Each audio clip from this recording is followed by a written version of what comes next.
warahmatullahi wabarakatuh. Waalaikumsalam warahmatullahi wabarakatuh. Baiklah, bertemu lagi dengan kami, kelompok 5 dari kelas di F21. Kali ini kami akan membahas mengenai tugas modul 2B, yaitu tentang proyek berpikir komputasional yang terintegrasi dengan analisis data. Baiklah, untuk kelompok kami beranggotakan 3 orang. Pertama saya sendiri, Vina Syaifatul Arafah. Yang kedua ada Bapak Adris Faisal. Dan yang ketiga ada Ibu Lensi Soleka. Selanjutnya, pembagian tugas kami dalam mengerjakan proyek ini, yang pertama Bapak Adris Faisal, itu melakukan penyusunan dan pembuatan lembar kerja, menganalisis penyelesaian kasus, dan mempresentasikan hasil dari lembar kerja.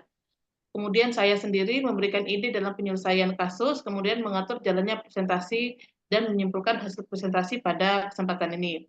Yang ketiga ada Ibu Lensi Soleka, memberikan masukan dalam pembuatan lembar kerja, kemudian membuat bahan untuk presentasi dan menganalisis hasil dari studi kasusnya. Ini adalah soal yang ditampilkan di LMS ya, tugas proyek berpikir komputasional terintegrasi dengan analisis data. Temanya adalah analisis data timbunan sampah. Kemudian tujuannya adalah agar kita mampu menerapkan berpikir komputasional dalam menyelesaikan persoalan yang mengandung himpunan data berstruktur kompleks dengan volume tidak kecil. Kemudian agar kita mampu melakukan analisis dan interpretasi data. Kemudian bila sarana tersedia, kita sebagai peserta mampu mempergunakan perkakas bantu untuk melakukan analisis data. Konsep yang dipakai dalam proyek ini adalah konsep agregasi data, maksimum, minimum, dan rata-rata, kemudian siklus hidup data, peringkasan data, dan visualisasi hasil pengolahan data secara grafis. Mata pelajaran yang terkait dengan proyek ini yaitu mata pelajaran matematika. Nah, untuk deskripsi kasusnya, untuk tugas proyek ini diambil dari data timbulan sampah dari tiap kabupaten atau kota di seluruh provinsi di Indonesia pada tahun 2018 sampai 2022. Bisa diunduh di dalam format Excel dari tautan yang sudah dicantumkan di LMS. Kemudian, setelah mengunduh seluruh data tersebut, setiap kelompok boleh memilih data minimal 1 tahun dari 2 provinsi berbeda untuk diolah. Pemilihan tahun dari provinsi dapat dilakukan menggunakan aplikasi pengolah lembar kerja, misal dengan memanfaatkan fitur filtering, atau bisa juga dilakukan dengan menggunakan Python. Kemudian, dari data timbulan sampah, ini adalah soalnya ya, dari data timbulan sampah tersebut, Kementerian Lingkungan Hidup meminta informasi sebagai berikut. Yang pertama, berapakah jumlah total timbunan sampah tahunan di setiap provinsi pada setiap tahunnya. Kemudian yang kedua, berapakah rata-rata total timbunan sampah tahunan di setiap provinsi untuk seluruh tahun. Kemudian yang ketiga, provinsi mana saja yang menghasilkan timbulan sampah tahunan paling banyak pada setiap tahun. Yang keempat, provinsi mana saja yang menghasilkan timbulan sampah tahunan paling sedikit pada setiap tahun. Yang kelima, seperti apakah grafik jumlah total sampah tahunan di setiap provinsi dari tahun ke tahun. Yang keenam, tampilan kategorisasi dan visualisasi rata-rata timbulan sampah tahunan di setiap provinsi untuk seluruh tahun dengan ketentuan sebagai berikut. Yang pertama, kategorinya hijau jika rata-rata timbulan sampah tahunannya kurang dari 100.000 ton. Yang kedua, kategorinya oranye jika timbunan sampahnya 100.000 hingga 700.000 ton. Yang ketiga, kategorinya merah jika di atas 700.000 ton. Kemudian alat dan bahan yang digunakan dalam proyek ini aplikasi pengolah lembar kerja atau spreadsheet atau bahasa pemrograman yang menyediakan modul pengolahan data. Pada kesempatan ini kami menggunakan aplikasi Excel pengolah lembar kerja. Kemudian serahan tugas yang dikumpulkan pada proyek ini, pertama pembagian tugas anggota kelompok, kemudian penjelasan proses menyelesaikan kasus dengan menerapkan kemampuan berpikir komputasional, kemudian yang ketiga lembar kerja atau spreadsheet yang berisi data, yang keempat link video presentasi. Selanjutnya tentang rancangan penyelesaian persoalan akan dijelaskan oleh Ibu Lensi. Kepada Ibu Lensi saya persilakan. Baik, terima kasih Bu Pina atas kesempatannya. Dua, rancangan penyelesaian persoalan dengan menerapkan kemampuan berpikir komputasional. Berpikir komputasional, untuk tugas proyek ini diambil data timbunan sampah dari tiap kabupaten kota di seluruh provinsi di Indonesia pada tahun 2018 sampai 2022 yang bisa diunduh dalam format Excel dari tautan HTTP, SIPSN, MEN LHK, GOID, SIPSN publik, data timbulan. Nah, untuk berpikir komputasional ini, yang pertama, menganalisis timbulan sampah dari beberapa provinsi pada tahun 2018 sampai 2022. Yang kedua, memilih 2 provinsi untuk dijadikan timbulan sampah. Yang ketiga, menggunakan aplikasi Microsoft Excel untuk analis data. Yang keempat, input dari data SIPSN tahun 2022-2023. Yang kita pilih itu Provinsi Aceh dan Sumatera Barat. Yang terakhir, outputnya data timbulan sampah pada Provinsi Aceh dan Sumatera Barat. Next. Pengolahan 3, pengelolaan data. Ini berupa lembar kerja atau spreadsheet yang berisi data dan pengelolaan datanya. Next. Nah, untuk soalnya yang pertama, berapakah jumlah total timbulan sampah tahunan di setiap provinsi pada setiap tahun? Data timbulan sampah Provinsi Aceh pada tahun 2022 itu berjumlah 598.630,37 ton, sedangkan pada tahun 2023 totalnya 486.385,39 ton. Next, Bu. Sedangkan yang kedua, data timbulan sampah Provinsi Sumatera Barat. Nah, tahun 2022 berjumlah totalnya 958.235,30 ton. Pada tahun 2023 totalnya 692.987,67 ton.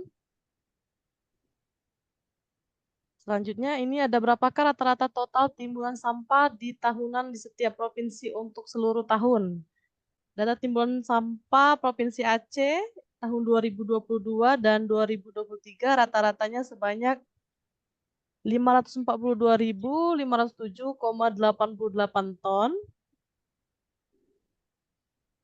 Sedangkan data timbulan sampah Provinsi Sumatera Barat tahun 2022 dan 2023 sebanyak 825.611,49 ton.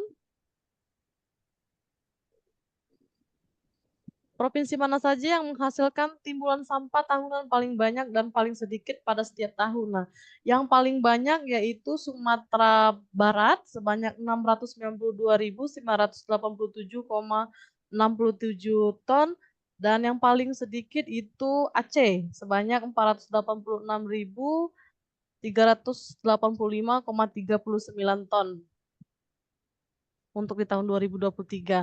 Nah, seperti apakah grafik jumlah total sampah tahunan di setiap provinsi dari tahun ke tahun? Di tahun 2022 itu yang di warna biru Aceh sebanyak kurang lebih 600 ton ya. Terus Ya. di Sumatera Barat itu kurang lebih 1.000 ton. Dan untuk di tahun 2023, Aceh itu kurang lebih dari 500 ton, sedangkan Sumatera Barat itu kurang lebih dari 700 ton. Next. Tampilan kategorisasi dari visualisasi rata-rata timbulan sampah tahunan di setiap provinsi untuk seluruh tahunan dengan ketentuan. Yang pertama ada kategori provinsi, warna hijau, jika rata-rata timbulan sampah tahunan kurang lebih dari 100.000 ton, sedangkan kategori provinsi orange jika 100.000 kurang rata-rata timbulan sampah tahunan kurang dari 700.000 ton, sedangkan kategori provinsi merah jika rata-rata timbulan sampah tahunan lebih dari 700.000 ton. Nah, untuk warna provinsi Aceh ini rata-ratanya sebanyak 542.507,88 ton yang memiliki kategori berwarna oranye, sedangkan Sumatera Barat ini rata-ratanya sebanyak 825.611,49 ton yang diwarnai berwarna merah. Selanjutnya akan disampaikan Pak Andris untuk pendemonstrasian spreadsheet-nya. Ya, terima kasih Bu Lensi atas penjelasannya. Selanjutnya Pak Adris kami minta untuk menyampaikan penjelasan mengenai spreadsheet-nya. Kepada Pak Adris saya persilakan. Baik, terima kasih atas kesempatan yang diberikan. Di sini saya akan melanjutkan ya, mempresentasikan analisis data timbulan sampah yang menggunakan aplikasi spreadsheet ya. Baik, di sini Ya, kita menggunakan salah satu aplikasi yaitu Microsoft Excel.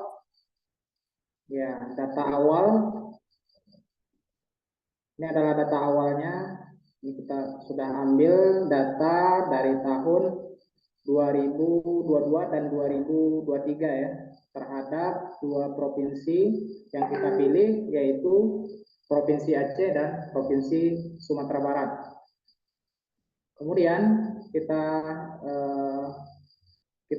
masukkan ke tabel, di mana yang Aceh mulai dari tahun 2022 dan 2023 total sampahnya itu kita masukkan ke data timbulan sampah Provinsi Aceh ini. Kemudian kita hitung rata-rata menggunakan rumus ya, rumus average. Kemudian kita menghitung total sampah Provinsi Aceh dari tahun 2022-2023 itu dengan rumus sum.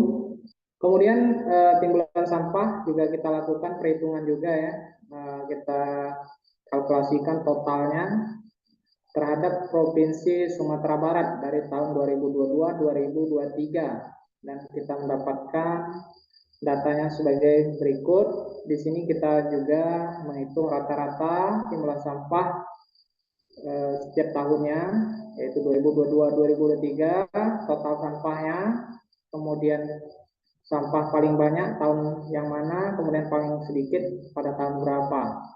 Di sini kita lihat ya, total timbulan sampah tahunan di setiap provinsi pada setiap tahun. Ini sudah saya munculkan ya, setiap tahun. Aceh 2022-2023, kemudian Sumatera Barat 2022-2023. Rata-rata timbulan sampah tahunan di setiap provinsi. Nah, rata-ratanya ini untuk Aceh ya, rata-ratanya. Kemudian untuk Sumatera Barat, rata-rata tahunan sampahnya. Provinsi manakah yang menghasilkan timbulan sampah tahunan paling banyak setiap tahunnya? Di sini kita bisa melihat data tabel di bawah ya. Setiap tahunnya itu data timbulan sampah yang paling banyak yaitu 2022 itu Sumatera Barat ya, Sumatera Barat. 2023 itu juga Sumatera Barat. Nah, data sampah yang paling banyak. Kemudian seperti apakah grafik jumlah total sampah? Jadi kita untuk mempermudah untuk menganalisis data sampah ini, kita tampilkan grafiknya. Ya, kita tampilkan grafiknya. Dari grafik kita bisa melihat data rata-rata timbulan sampah tahunannya, apakah terjadi peningkatan atau penurunan data sampahnya. Di sini kita lihat yang biru itu adalah Aceh, di mana untuk Provinsi Aceh ini terjadi penurunan. Nah, penurunan berarti di tahun 2023 timbulan sampahnya lebih sedikit ketimbang tahun 2022. Kemudian yang untuk Sumatera Barat itu juga terjadi penurunan. Ya, berarti 2022 itu jumlah timbulan sampahnya lebih banyak, dan di tahun 2023 timbulan sampahnya lebih sedikit. Itu terjadi penurunan. Bisa kita lihat juga pada grafik garisnya seperti ini ya. Berarti terjadi penurunan 2022 ke 2023, 2022 ke 2023 ya. Kita lihat. Di sini untuk mudah menganalisisnya lagi, kita juga melihat rata-ratanya sudah kita tampilkan di sini. Ini kita menggunakan kondisional ya, rumus if. Ya, kita menggunakan rumus if, di mana kita jika lebih dari 7.000 maka merah, jika kurang dari 100.000 ton itu hijau, kemudian 100 ke 700.000 ton itu oranye. Nah, seperti itu. Sudah kita buat rumusnya ya. Sudah kita buat rumusnya. Nah, dan dapat kita lihat di sini hasilnya, di mana pada Provinsi Aceh itu rata-ratanya 542.000, di mana dia berada pada rentang oranye. Nah, kemudian kita lihat di Sumatera Barat itu rata-rata sampahnya di 825.611,49 itu berada di kategori merah. Nah, mungkin demikianlah uraian ya tentang analisis timulan sampah di dua provinsi yaitu Aceh dan Sumatera Barat mulai dari tahun 2022 dan 2023. Baik, saya kembalikan ke moderator. Baik, terima kasih Pak Adris atas penjelasannya. Itu tadi dari penjelasan presentasi dari kelompok kami. Mungkin sedikit bisa saya simpulkan bahwasannya seperti yang diminta bahwasannya di dalam proyek ini kita diminta untuk menguasai bagaimana kita mencari nilai maksimum, minimum, dan rata dari setiap nilai. Jadi sudah diterapkan oleh Pak Adris bagaimana kita mencari nilai mulai dari penjumlahkan, kemudian bagaimana kita mencari jumlah paling tinggi, jumlah paling rendah, kemudian rata dari setiap tampilan setiap jumlah sampah. Mungkin ada tambahan lagi dari Bu Lensi ataupun Bapak Adris sebelum saya tutup? Cukup ya? Cukup. Ya, baiklah. Terima kasih banyak. Saya akhiri di sini. Demikian presentasi dari kelompok kami. Mudah-mudahan bermanfaat bagi kita semua. Saya akhiri sampai di sini. Wassalamualaikum warahmatullahi wabarakatuh. Waalaikumsalam warahmatullahi wabarakatuh. warahmatullahi wabarakatuh.